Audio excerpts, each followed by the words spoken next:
ang team po natin, ang tema po natin for this month is Save to Serve. Ayan, Save to Serve. Ang buhay Kristiyano po ay nagsimula sa S at magtatapos din sa S. Ito po siya. The process of our Christian journey. Number 1, tayo po ay nagsimulang mga sinners. Lahat tayo sinners. Yung pag nagbukas ka, nag-message ka sa messenger at hindi sasagot, sinners. Diba? Nag-message sa group chat, titingin ka lang, di ka sasagot, sinners ka. Sabi mo sa katabi mo, ikaw yon. Ayan. Isa yon sa sinners. Pero yung tunay na sinners, ay yung tayo'y pinanganak sa kasalanan, lumaki sa kasalanan, buti na lang hindi namatay sa kasalanan dahil niligtas tayo ng Panginoon. So lahat ng tao makasalanan, tayo galing doon. Nung tayo'y tumanggap kay Jesus bilang Panginoon na tagapagligtas, tayo'y naligtas, tayo'y na-save. Ang tawag sa atin ngayon, from sinners, we became saints. Pag binasa niyo yung Philippians 1:1, Ephesians 1:1, yung mga simula ng mga sinulat ni Pablo sa Epistles, laging binabanggit doon, ako si Pablo sumusulat sa Ingles ang nakalagay, to the saints of Philippi, to the saints of Ephesus, saints ang kanyang nilalagay. Sa Tagalog yon ay hinirang, binanal, pero sa English, saints. Tanong, yung mga saints bang yun, buhay o patay? Nung time na sinulat ni Pablo yung Efeso at Galacia at Filipos, yung sinulatan niya mga saints, buhay o patay? Ha? Siyempre buhay. Nakakapagbasa ba ang patay? Oh, nagsulat ka, nilagay mo sa puntod ng nanay mo, na ipakibasa nga. Oh, nilagay mo sa puntod ng kaibigan mo, ang patay hindi nagbabasa. Kaya nung sinulat ni Pablo ang Roma, Galacia, Efeso, Filipos, para sa mga saints, ang sinulatan niya, buhay. Kaya lang, tayo lumaki sa paniniwala na bago ka maging santo at santa, kailangan ka munang matigok. Kailangan mo munang gumawa ng isang tambak na himala and then mamatay, magiging saint ka. Wala pong tinuturo ang Bibliyang ganun. Wala as in wala. Lahat ng mananampalataya kay Kristo ang tawag saints. Sila'y mga buhay. Tingnan mo yung katabi mo, saints yan. Buhay ba? Pindutin mo, kurutin mo. Buhay? Yan, saint yan. Anong pangalan yan? Ana? Santa Ana. Cruz, apelido niya, Santa Cruz. Claus ba yan? Claus, Santa Claus. O Santa Maria, Santa Maria. Yan po ang sabi ng Bible. We are saints. Living saints. Pero hindi tayo nagtatawagan ng santo at santa. Baka magulat yung mga tagalabas. Santa Ana. Santo Guiem, di ba? Santo Dale. Hindi natin ginagamit yon. Pero ang sabi ng Bible, we are saints. Ngayon, from sinners, we became saints nung tayo'y na-save. At tayo'y naging mga sons and daughters of God. Anak tayo ng Diyos. So ito yung first level ng pagiging Kristiyano, naging saints, naging anak ka ng Diyos dahil ikaw ay na-save. If you will go a little bit, magle-level up ka sa buhay Kristiyano, from saints magiging servants. Okay? So parang baliktad Anak tapos naging lingkod, katulong, hindi po katulong. Lingkod. So from sinners, you become saints, then pag ikaw ay na-promote, magiging servant. Okay? Ang servant po, workers. Ang saint, anak ng Diyos, kuya-kuya-kuy lang yan, upo-upo yan pag Sunday service. Hindi pa tapos ang closing prayer, lumalabas na yan dyan. Abangan nyo mamaya. Abangan nyo, itong mga saints na to, wala tong gustong gawin sa church. Wala tong gustong gawin sa kaharian ng Diyos. Gusto lang nilang makinig. At pagkatapos, umalis. Then pag Sunday, umattend. Then pag uwian, umalis. Yun lang. They are saints. They are saved. Pero, hindi sila workers. Wala silang gustong gawin. Pantayan niyo mamaya, pakirecord lang ha, videohan ha.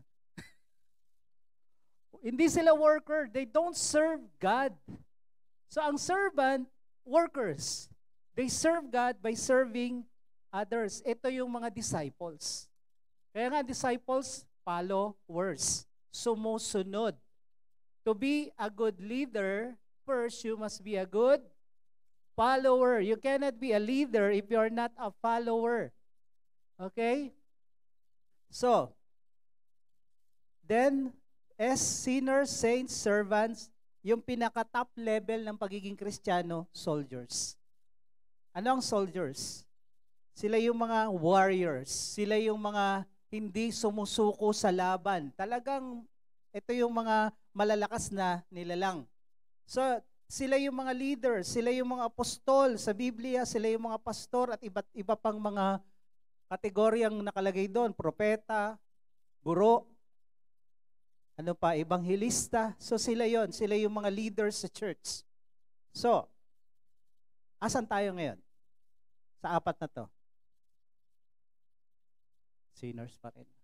Ay tayo dyan. Mamaya, tumanggap kay Lord. Sino dito? Save. Ligtas na, taas ang kamay. Okay? Sino sa inyo? Servants na. Workers. Pumunti. Sino sa inyo? Soldiers na. Lalong nawala. So, ito yung hagdanan na dapat nating akyatin. So, dahil tayo'y saved na, ang reason natin, di ba, ito yung title natin, Save to Serve. Kaya tayo na save, ayan, naka-highlight, naka-red yung save, para tayo maging servant to serve. Save to serve. Sabi mo sa katabi mo, you are saved to serve. Kaya ka naligtas para maglingkod. Maglingkod anay. Sa Bisaya, yung lingkod upo ng upo. Okay? Pero sa Tagalog, kaya ka naligtas para maglingkod sa Diyos, hindi umupo, magtrabaho. Sabi dito sa Timothy 1:9.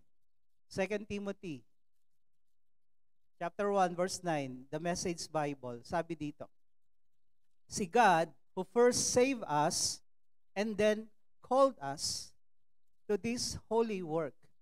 Niligtas tayo ng Diyos at tinawag para magtrabaho, hindi para makinig lang, magmadali, umuwi, makinig, umupo at umalis. Ang sabi dito, kaya ka niligtas, tinawag ka ni Lord para gawin yung banal niyang trabaho. Sabi mo sa katabi mo, trabaho. Kung sa bahay, bawal ang tamad, huwag pakainin, sabi ng Bible, bawal walang trabaho sa bahay, bawal din walang trabaho sa buhay dahil wala kang pera, hingi ka lang ng hingi. Bawal din walang trabaho sa church. Hello? Sabi mo, bawal walang trabaho. Pag nasa tamang edad ka na, dapat nagtatrabaho ka. Kung nag-aaral ka, go, aral ka. Pero kung ayaw mo mag-aral, magtrabaho ka. Sabi mo magtrabaho ka. Pag 18 pataas, ayaw mag-aral, patrabahuin. Hello? Bawal ang palamunin. Ang sakit naman magsalita ni pastor. Ganun talaga. Ano bang tawag natin? Feeders. So bawal po. Sa Bible, sa church, ganun din. Kaya ka niligtas ng Diyos dahil tinawag ka niya for His holy work, sa banal na trabaho. At ito yung paglilingkod. Sabi pa dito, we had nothing to do with it. Actually, itong pagligtas ni Lord sa atin at paglagay na pinili ka para magtrabaho sa Kanya, maglingkod sa Kanya, siya rin ang may kagagawa nito. And it was all His idea. At itong idea na to, a gift prepared for us in Jesus long before we knew anything about it. Di ka pa saved, di ka pa ligtas. Alam na ni Lord, darating yung panahon, tatanggapin mo siya sa puso mo bilang Panginoon tagapagligtas at hinandaan ka na niya ng trabaho na gagawin mo pag nasa church ka na. Tanungin mo yung katabi mo, ano yung trabaho mo dito sa church? Tanungin mo. Tanungin. Ano yung trabaho mo dito sa church? Alam mo na ba? Alam mo na ba yung gift na hinanda ni Jesus para sa'yo? Alam mo na? Kaya kapatid, sabihin mo sa katabi mo, hindi pwedeng upo-upo lang. May gagawin ka. Kaya ka naligtas, hindi para umupo, kundi para magtrabaho. Unless di ka ligtas. Save ka sa work, kasi hindi ka naman save. Okay? Kung hindi ka ligtas, hindi ka kailangan mag-work. Kasi hindi ka pa save. So save ka from work, but you are not saved from hell. So the moment na save ka na, you need to work. Maliwanag po? Save to work. Sabi mo sa katabi mo, save to work, to serve. Magugulat kayo, itong mga magigiting na lingkod ng Diyos, mga apostoles, bago sila naging apostol, sila'y lingkod. Tingnan nyo ha. Romans 1:1, sabi ni Paul, I am Paul, a servant of Christ Jesus, called to be an apostle. The word servant is doulos, tagapaglingkod. Sa Bible, dalawa yung servant. Isang servant na bayaran, magtatrabaho lang pag binabayaran, at pag walang bayad, hindi nagtatrabaho. Uwian yan. Tamad yan pag walang bayad. Pero ang isang servant na tinatawag dito sa Bible ay bond servant or doulos. Yung bond servant, ito yung mga taong tinubos, binili, niligtas sa kalaban, sa kamay ng kaaway, at kinuha ng amo niya. Walang sahod to. Pero naglilingkod dito ng tapat. Ang karapatan nitong bond servant, karapatan din kung ano yung meron yung anak. Pag yung amo walang anak, kagaya ni Abraham, bond servant niya si Eliezer, yung naghanap ng mapapangasawa ng anak ni Abraham. Nung wala pang anak si Abraham, sabi ni Abraham, Lord, ang tagapagmana ko si Eliezer. Kasi yun yung tinubos niya, binili niya. Ayon sa extra-biblical history, binili niya kay Nimrod sa Syria. So, si Eliezer ngayon, bond servant, anumang iutos ni Abraham, sunod-sunuran to, wala tong sahod, pero siya ang tagapagmana ni Abraham kung wala siyang anak. Ang bond servant, doon nakatira sa bahay. Ang bond servant, yung amo ang naghahanap ng mapapangasawa, at ang kinabukasan nitong bond servant, yung amo ang nagde-decide. Si Pablo, sabi niya, bond servant ako ni Jesus Christ. Ibig sabihin, si Lord ang nagde-decide sa buhay ko. Sunod-sunuran lang ako kung anong plano niya. At dahil maganda ang plano ng Diyos, hindi ka lugi. Maraming tao dito ang gagaling magplano pero hindi naman plano ni Lord yung pinaplano nila. Kaya sa dulo, luhaan, duguan, sugatan. Pag plano ni Lord ang nasunod, ikaw ay isang dulos. Isa kang bond servant. So, si Paul, bago niya sinabing apostol ako, servant muna ako. Hindi ka pwedeng maging leader kung hindi ka muna worker. Hindi ka pwedeng leader kung hindi ka servant. Maraming tao gustong maging leader, pero ayaw maging servant. Kunyari, ikaw, mataas ang position sa kumpanya mo, may sarili kang mga negosyo, biglang o-operan ka ng isang kumpanya at ang iaalok sa'yo, janitor. Parang sa feeling mo, ang laki namang insulto nito. Ganito ako, biglang gagawin mong ganito. Sa mundo, ganun ang pakiramdam, pero kay Kristo, hindi. Tingnan nyo, Philippians 1:1. Si Pablo uli. Paul and Timothy, servants of Christ Jesus. Si Pablo at si Timothy, parehong naglilingkod sa Diyos. Alalay niya, assistant niya si Timothy, pero ang pakilala niya, kami mga servant. James, kapatid ni Jesus Christ sa laman. James, a servant of God and of the Lord Jesus Christ. Siya yung apostol sa Jerusalem nung umalis sila Pedro at nagpunta ng Roma at doon na siya pinatay, pinako ng pabaliktad. Si James ang nag-take over. So ang sabi niya, servant ako. Hindi sinabing utol ako ni Jesus. Hindi, servant. 2 Peter 1:1, si Pedro, sabi niya, Simeon, Peter, a servant and apostle of Jesus Christ. Bago ka maging leader, bago ka maging apostol, servant ka muna. Hindi ka pwedeng lumaktaw sa pagiging servant. If you want to be great in God's kingdom, be a servant.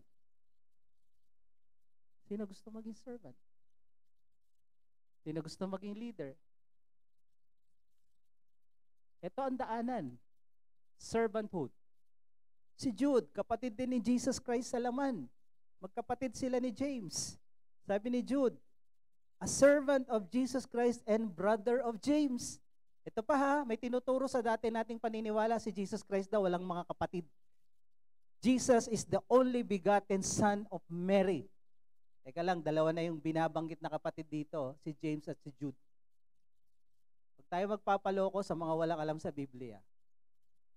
Ang Bible ay bukas. Nandiyan ang ebidensya kung ano ang katotohanan na magpapalaya sa atin. Ang tinuturo nila, si Jesus daw walang kapatid. The only begotten Son of Mary. Si Jesus po ay maraming kapatid sa laman. At hindi siya only begotten Son of Mary. Only begotten Son of God siya. Okay? So magkaiba yun. So si Jude at si James, kapatid ni Jesus sa laman. At ang tawag ni Jude sa sarili niya, a servant of Jesus Christ and a brother of James. Si John, Revelation 1:1. Pag binasa mo yung Revelation 1:1, ang pakilala agad ni John, the beloved servant of Jesus. So if you want to be great apostle, prophet, or anything leader sa kaharian ng Diyos, first you must be a servant. Bago ako naging pastor, bago ako naging missionary, tagalinis po ako ng mga upuan, mga bangko doon sa church naming maliit sa Project 4. Tagawalis ako ng sahig, tagalinis ako ng mga bangko na yung tinutupi na kinakalawang, yung may lona sa gitna. Ewan ko, nakita niyo yung ganong klaseng upuan. Wala pong sandalan yun. Pag may inaantok-antok, patay talaga. Kaya walang inaantok. Kasi lalaglag ka sa kabila eh. Walang sandalan. Eh dito, ang sarap oh.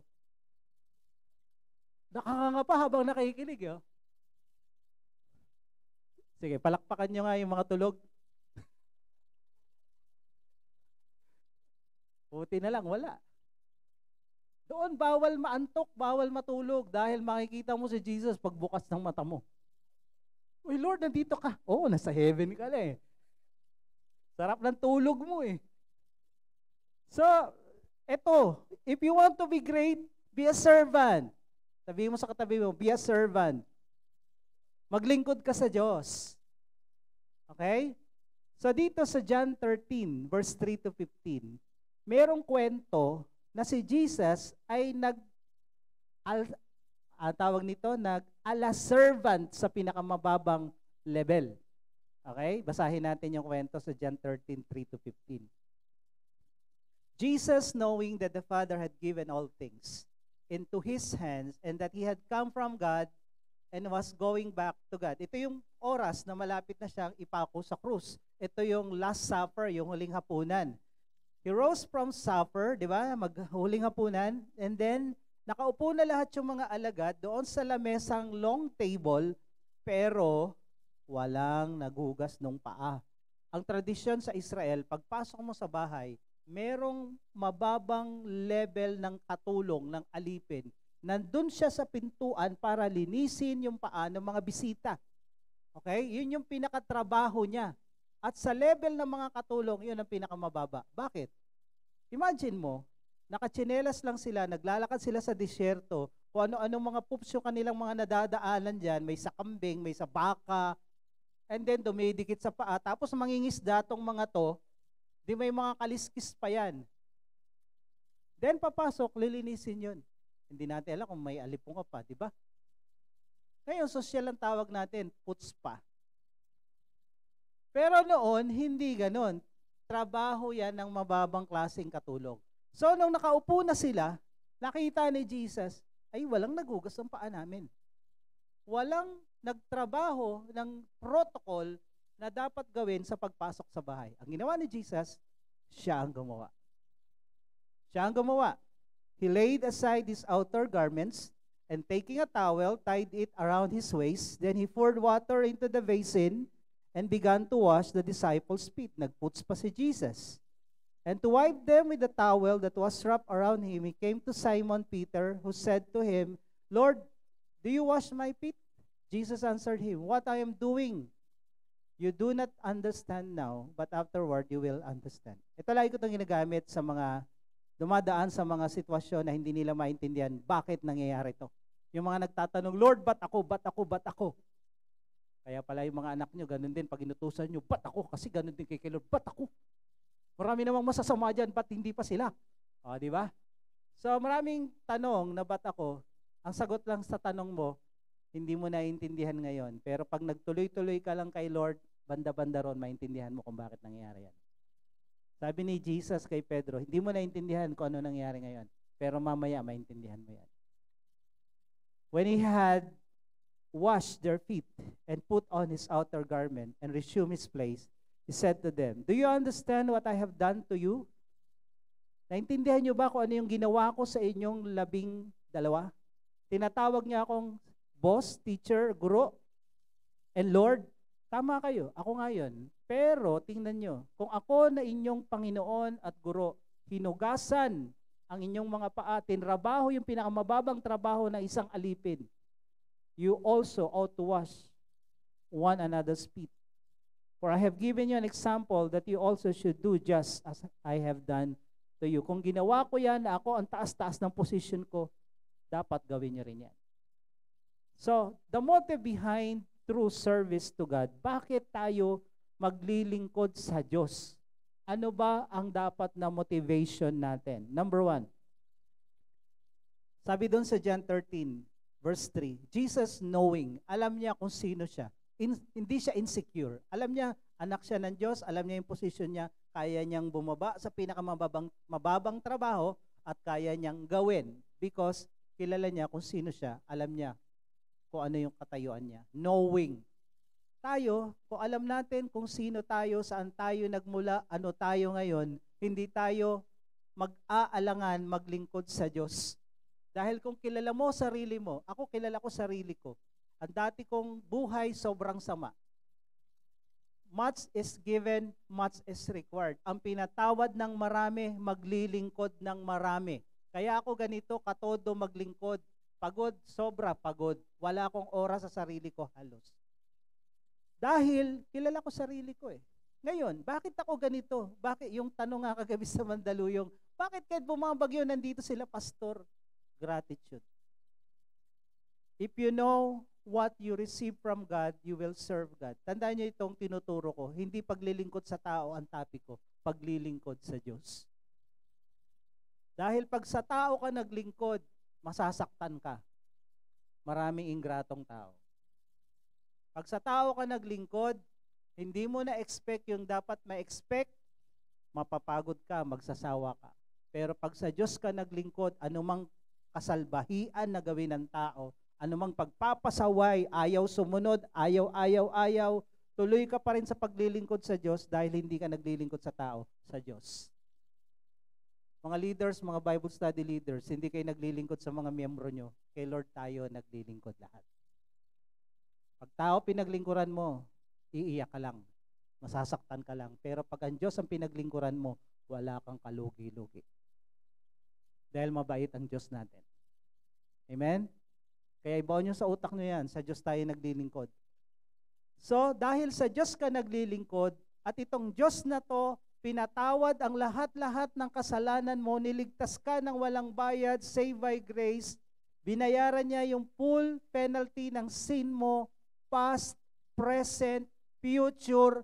So kung ito alam mo, yung puso mo, merong puso ng pagpapasalamat, gratitude. Bakit ganito sila? Sabi nga nung tanong, bakit ganyan sila? Kasi nagpapasalamat kami sa Diyos, sa impyerno kami pupunta, buti na lang pinatawad niya yung kasalanan namin.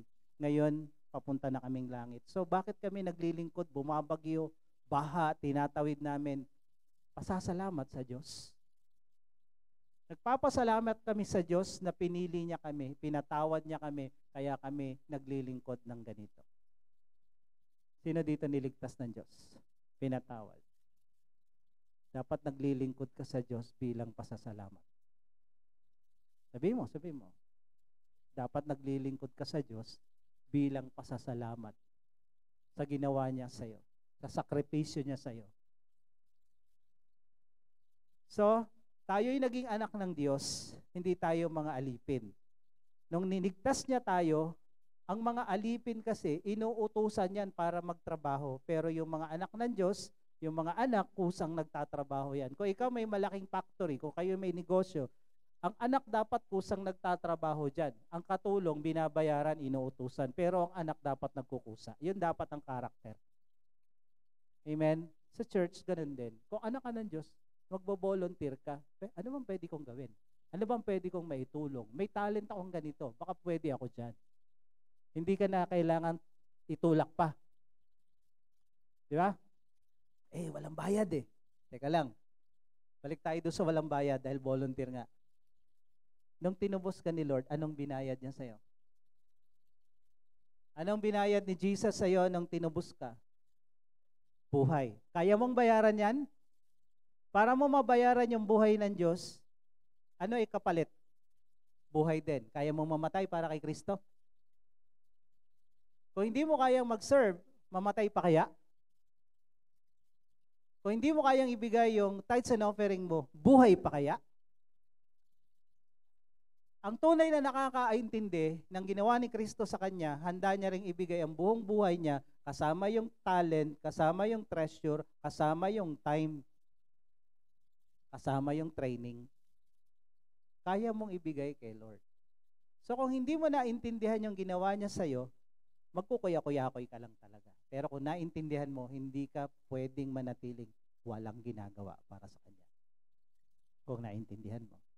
Dahil magpapasalamat ka, Lord, thank you. Ito lang ang pwede kong gawin bilang ganti sa ginawa mo sa buhay ko. Kaya sabi mo sa katabi mo, pasasalamat kay Lord. Gratitude sa ginawa niya sa iyo. Yan ang motivation in serving God. Number 2, pag binalikan natin yung John 13 verse 1, sabi ni Jesus, having loved His own who were in the world, He loved them to the end. Malapit na siyang patayin, malapit na siyang ipako sa krus at bumalik sa Ama, sa langit. Sabi niya, minahal niya yung kanyang mga alagad hanggang dulo. Kaya niya nagawang maglingkod at hugasan ng kanilang mga paa. Sabi dito, those who are in love with God will serve God. Kung mahal mo ang Diyos, maglilingkod ka sa Diyos. Mahirap maglingkod. Mahirap. Sa totoo lang. Hindi ko sasabihin madali. Yung ginagawa namin, mahirap. Mawawalan ka ng oras para sa sarili mo. Halos yung oras mo, napopokus na lang sa iba. Pero, dahil mahal mo ang Diyos, hindi ka naman naglilingkod sa taong ito, sa Diyos ka naglilingkod at itong Diyos na to bumaba sa lupa para ka iligtas, para ka hanapin. Hanggang ngayon, pinoprotektahan ka, binibless ka. So, in return, maglilingkod ka. Mamahalin mo siya. Pag hindi mo to ginawa, useless ang buhay mo. Kaya hindi pwedeng tamad ang nagmamahal. Sa lahat ng nagmamahal, hindi pwedeng tamad. Love ko yan pero ayokong ihatid. Pagod ako Love ko yan, pero ayokong i-text, ayokong makipag-usap kasi may trabaho ako. Love ko yan. Ang tunay na love, merong paraan para gawin yung paglilingkod. Kaya nga, nung Thursday, sa mentoring, isa sa love language ay yung service. Kaya kung ikaw ay nagmamahal sa Diyos, maglilingkod ka sa Diyos. Si Lord pa naman, ang love language niya, 5, hindi isa. So sa mga couples, alam niyo yung sinasabi ko. 5, ang love language ni Lord. Quality time in the morning, devotion, prayer. Gift, buhay mo, regalo mo sa Diyos. Ano pa? Affirmation, pinupuri natin siya. Praise you, Lord. Ang bait mo, Lord. God is good. Diba? Ano pa? Touch. Pag ikaw nagpipray, tinatouch ka ni Lord, kinikilabutan ka. Ikaw rin naman, Lord. Diba? Kaya ka tumataas ng kamay, you want to touch Him. I want to touch you. I want to see your face. Sabi nung kanta. So si Lord merong 5 love language at yun nga service. Paglingkuran mo ang Diyos. Sabi mo sa katabi mo, paglingkuran mo ang Diyos. Tao nga pinaglilingkuran mo, ang binayad lang sa'yo, 500 Si Lord buhay. Hello? Sabi sa Deuteronomy 11:13, obey the command to love the Lord your God and serve Him. If you love God, you will serve God. Hindi ka pwedeng magsabing mahal ko ang Diyos pero wala akong time para ipagamit ang aking skill sa music, ang aking skill sa multimedia, ang technical know-how ko para sa ganito. Wala akong time. Ang taong nagmamahal, gumagawa ng oras at paraan. Pag walang time yan, walang love yan. Because the spelling of love is T-I-M-E. Ha? Di marunong mag-spelling. Yes, T-I-M-E. Ang tunay na nagmamahal, nagbibigay ng oras. Sabi mo sa katabi mo, kung wala kang oras, wala kang pagmamahal. Sabi mo, lakasan mo. Wala akong oras pagod na ako kasi dahil kong ginawa. Okay. Ang taong nagmamahal, gumagawa ng oras. Gumagawa ng paraan. Ang bagay na mahalaga sa'yo, binibigyan mo ng paraan at oras. Yung pagpapahospital, pag wala ka pang nararamdaman, dami mong palusot. Pero pag nakaramdam ka ng matindihan, agad nasa hospital ka, ER pa. Diba? Agad. Kasi mahalaga. Ba't nagawa mo ng paraan? Mahalaga Ang mahalaga, ginagawa ng paraan. Ang mahalaga, importante. Ang importante, mahalaga. Diba? Kaya sabihin mo sa katabi mo, huwag mo sabihin wala kang oras maglingkod. Ang nagmamahal, gumagawa ng oras. Gumagawa ng paraan. Sa mga magjojowa nga, lumulusot-lusot, di ba? Sa mga nanliligaw, lulusot-lusot. Ba't kay Lord, di tayo makalusot? Busy kami. Dami kong trabaho. Pagod na, okay. Dami mong palusot. Paano ko yung binigay ni Lord sa yung talent, treasure, time, and training, bawiin niya? Saan ka dadamputin? So, if you love God, you will serve God. Number 3, humility. John 13:4, sabi doon, He laid aside His outer garment. Siya yung boss, siya yung leader, siya yung teacher, siya yung Lord, pero siya yung nagugas ng mga paa nila at naglinis. Tinanggal ni Jesus yung kanya outer garments at ginawa yung trabaho na pinakamababang trabaho ng mga katulong sa panahon na yon. Be willing to lay aside anything. Pride, position, prestige that hinders you from serving God. Ako natutuwa dito. May mga boss tayo rito.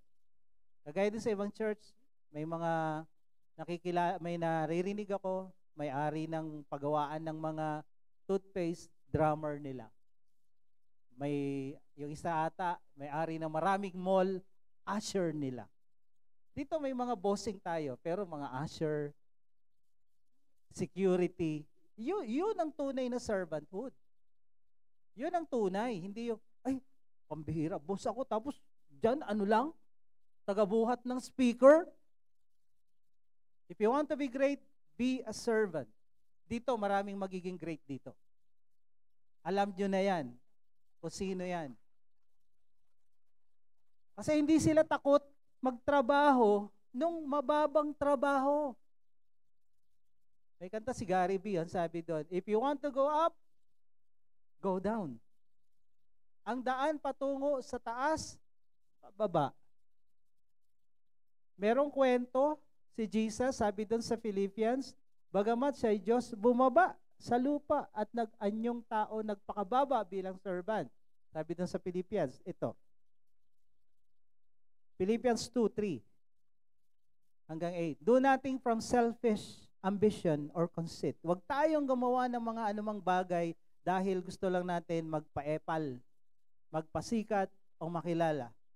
But in humility, count others more significant or important than yourselves. Laging iba. Laging iba mas mahalaga, mas magaling. Hindi, mas magaling ako. Let each of you look not only to his own interests, but also to the interests of others. Hindi yung sarili mo iniintindi mo, kundi yung iba.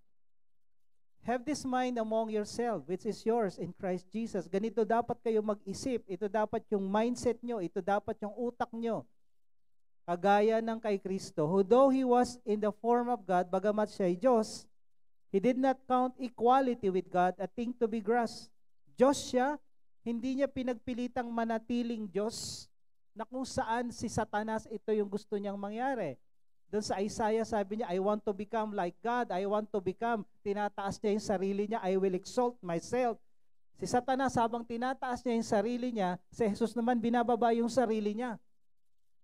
Kaya nung binaba si Jesus, binaba niya yung sarili niya, sa dulo nito, sabi dito, but empty himself by taking the form of ano nakalagay? Medyo malabo. He taking the form of a servant. Diyos, bumaba, naging servant. Naging servant. Jesus na to Jesus na to, hindi na to si Pablo. He became servant, being born in the likeness of men, and being found in human form, He humbled Himself by becoming obedient to the point of death, even death on the cross. Kaya dito, bumaba si Jesus, nagpakababa, naging servant. Si Satanas naman nagmamataas, gustong maging Diyos. Sabi doon sa dulo nitong verse na to, sa 11:12, dahil siya'y nagpakumbaba, itinaas siya. Pagbabang ganon, tumalbog si Jesus sa pinakamataas. Si Satanas naman na nagpapakataas, binagsak sa Sheol. Sabi sa Bible, sa impyerno. Ang nagmamataas, binabagsak. Ang nagpapakumbaba, tinataas. Kaya pagbaba ni Jesus, si Satanas naman nagpipilit tumaas. Nung tinaas si Jesus, may nasalubong siya, mabilis bumagsak. Si Lucifer pala bumagsak. Nagkasalubong sila. Si Jesus naman tinaas, si Lucifer bumagsak. Ang nagpapakumbaba, tinataas. Ang nagmamataas, tinababa. So, paano nagawa ni Jesus na maging servant? He laid aside His majesty. Yung pagiging Diyos niya, inalis niya muna, pansamantala. Si Paul, sabi ng Philippians 3:4-8, though I myself have reason for confidence in the flesh. Marami akong pwedeng ipagmayabang, sabi ni Pablo. Anyone else think he has a reason for confidence in the flesh? Kung may gusto mang magyabang, mas lalo ako. Marami akong ipagmamayabang. I have more, sabi niya. Circumcised on the 8th day. Ito yung batas ng Hudyo, nagawa ng tatay ko to. 8 days pa lang ako, circumcised na ako. Of the people of Israel, ako ay napabilang sa tribe of Benjamin. Ito yung isa sa mga tapat na tribo ng Israel. A Hebrew of Hebrews. To the law, Pharisees ako. Alam ko yung kautosan ni Moses, book, page to page. As to seal, grabe yung zealousness ko, pinapatay ko yung mga Christian. I persecuted the church. As to righteousness under the law, blameless. Nagawa ko lahat yan, sabi ni Paul. But whatever gain I had, I counted as loss for the sake of Christ. Pero alang-alang kay Kristo, inalis ko lahat yan. Hindi ko pinanghawakan yan. Pag ikaw maglilingkod sa Diyos, lalo sa church, hindi mo isipin, boss ako eh. Ako may-ari nito, ako may-ari nito. Teka lang, lahat ng ito, si Lord ang boss. Amen? Nung bago itong church na to, ako naglilinis ng CR doon sa Masinag. May mga time na kami ay naglilinis, konti pa lang kami, nililinis namin lahat. Walang trabahong nakakahiya pag kay Lord. Amen? Dahil si Lord nga, hindi nga nahiyang tinawag tayong anak, mga pasaway tayo, dahil natin atraso sa buhay. Pero tinawag tayong anak ko yan. Pinatawad ko yan. So wala dapat nahihiyang naglilingkod sa Diyos. Sa loob man o sa labas ng church. So ang sabi ni Pablo, iniwan ko yan, alang-alang kay Kristo. Indeed, I count everything as loss because of the surpassing worth of knowing Christ Jesus my Lord. Walang halaga sa akin to. Ang mahalaga sa akin, si Lord, mapaglingkuran ko si Lord. Yung mga taong ayaw maglingkod kay Lord, teka lang, may lakad pa ako, magra-ride pa kami papuntang Tanay mamaya. Pambihira, ang tagal ng preaching, labas na tayo. Pero wala dito nun. Sorry, wala dito nun. Diyan sa kapitbahay natin meron. May church ba dyan sa kabila? Wala. Dito pala yun, dito. Dito pala yun. Okay, so, For his sake, I have suffered the loss of all things and count them as rubbish in order that I may gain Christ. Para ka makapaglingkod sa Diyos, kailangan mo ng humility. Proud and selfish, insecure people will not serve God. Pag ikaw insecure sa buhay, alam mo yung mga taong walang maipagmalaki, ayaw niyang minamaliit sila. Pero pag alam mo kung sino ka kay Kristo, you don't care anumang sabihin ng iba. Amen? Kahit ano pang gawin mo sa baba, kahit pinakamababang trabaho, wala kang pake. Kasi alam mo kung sino ka eh. Anak ako ng Diyos. Anak ako ng hari. Anak ako ng Diyos ng mga Diyos at hari ng mga hari. So dito tayo magtatapos. John 13 verse 5. He poured water into the basin and began to wash the disciples' feet. Kagaya nga ng sinabi ko kanina, washing feet is the job for a lowliest servant. Pinakita ni Jesus sa kanila that there is no menial job for a person who is in love and grateful.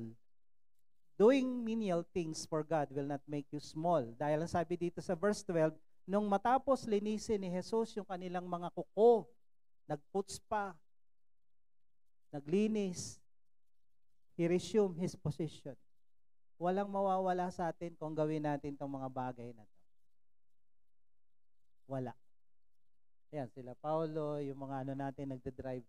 May mga driver sila, pero nagda-drive sila sa mga kids. Kanina nakita ko yung mga kumuha ng sasakyan doon. Pinagda-drive nila yung mga bata. So, hindi nawawala yung pagiging boss. Hindi nawawala yung pagiging anak ng Diyos. The more na nagiging blessing ka sa ibang tao, dahil pansamantala, tinanggal ni Jesus yung kanyang pagiging Lord, tinrabaho niya yung mga paa nila, pero pagkatapos, he resumed his position. Lord pa rin siya. Sabi mo sa katabi mo, hindi nababawasan ang pagkatao mo pag naglingkod ka sa Diyos. Pagkos nadadagdagan pa. Amen? Kaya yung mga hindi naglilingkod, nababawasan talaga. Kaya ano pa? Lingkod na. Amen? Gawin na natin yung paglilingkod sa Diyos. So be willing to do anything for the Lord in accordance to your ability. Hindi ka naman hihingian ni Lord nang hindi mo kaya. Kung ano lang yung kaya mo, yun lang din ang hihingi ni Lord para sa'yo.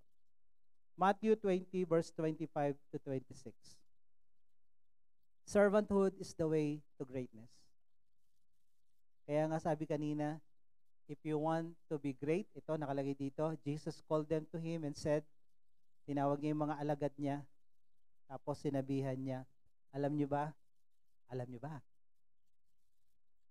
Ang mga rulers ng Gentiles, yung mga emperors, yung mga leader-leader dyan sa paligid natin, sabi niya, they lord it over them, and their great ones exercise authority over them. Tingnan niyo ha. Sa mga brotherhood, fraternity, at kung ano-ano pang mga ini-involve nyo at ini-involve ko dati. Pagpasok mo, may mga initiation rights yan. Maglilingkod ka sa kanila. Kaya nga, ang labanan, kailangan makarating doon sa taas. Para ikaw ang paglingkuran nitong mga to. Dahil pag nandyan ka lang, ikaw ang maglilingkod sa taas. Sa kanila. Tingnan nyo. Sa gobyerno natin, pag sinabing mga Ministry of Blank, Ministry of Defense, Ministry of Education, yung word na ministry is sa Tagalog. Ha? Ano daw?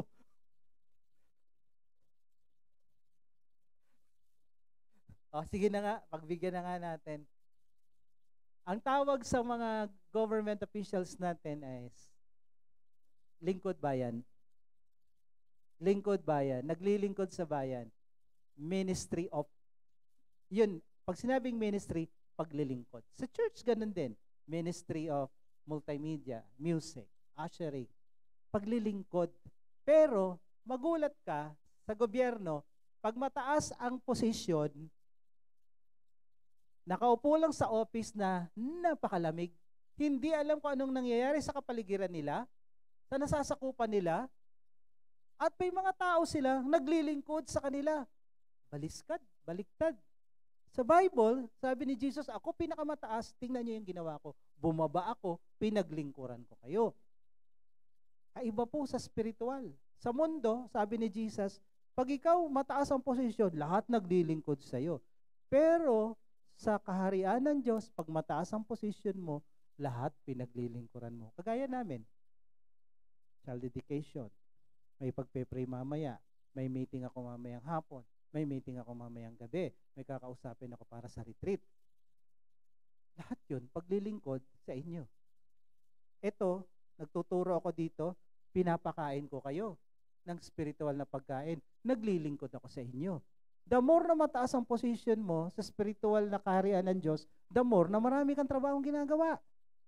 Sa mundo, sa mga brotherhood, sa mga government, the more na mataas ang position mo, the more na ang sarap ng buhay mo. Kuya-kuya-kuy ka sa opisina mo, siguro nagdodota ka lang, nag-ML ka, o may nagbanggaan daw, no, i-post. Pumunta ka ron. Yun dapat ang service. So dito, pag ikaw sa kaharian ng Diyos napapabilang, whoever would be great among you must be your servant. If you want to be great, be a servant of all. Kaya nga, yung mga Bible study leaders, hindi yan boss, servant yan sila. Kaya pag may problema sa miyembro, nandun sila, ipagpe-pray sila. We are all servant. Ngayon, sino ang great? Yung servant. Kasi the way to greatness is servanthood. Kung hindi ka marunong maglingkod, hindi ka magiging dakila. Sabi mo sa katabi mo, paglilingkod ang daan patungo sa kadakilaan. Hugot pastor yun ha? Sige. Ulitin natin bago natin makalimutan. Paglilingkod ang daan patungo sa kadakilaan. Gusto mo maging dakila? Maglingkod ka sa Diyos. Amen? Tayo. Palakpakan natin sila.